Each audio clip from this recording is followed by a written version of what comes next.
One great thing about AWS is that they never stop innovating. It's always day one for them. S3 is one of the oldest object storage service from AWS, and seemingly it is quite mature too, but still AWS keep innovating in terms of S3. Quite recently, they have announced 7 new features related to S3. Let's have a quick look at them. The first one is Mount Point for Amazon S3, which is an alpha release right now, but still quite good one. It is an open source file client for S3 that translates local file storage API calls to REST API calls on objects in S3.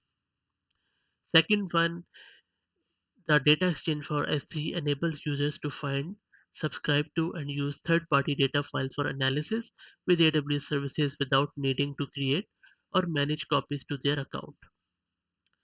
Then we have S3 multi region access point, which now supports replicated datasets that span multiple AWS accounts.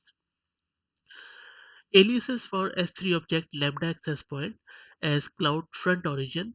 So you can now use an S3 object Lambda access point alias as an origin for CloudFront distribution to modify or dynamically transform an image depending on the user's device. It could be either desktop or smartphone. Pretty cool feature.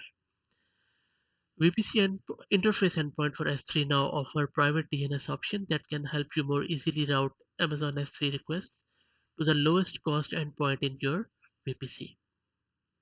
Then we have S3 replication on outposts, which automatically replicate the S3 objects to another outpost or to another bucket on the same outpost, and so meet data residency and data redundancy requirements. OpenSearch security analysis enables a user security operation team to detect potential threat while having the tools to help with security investigations on historic data.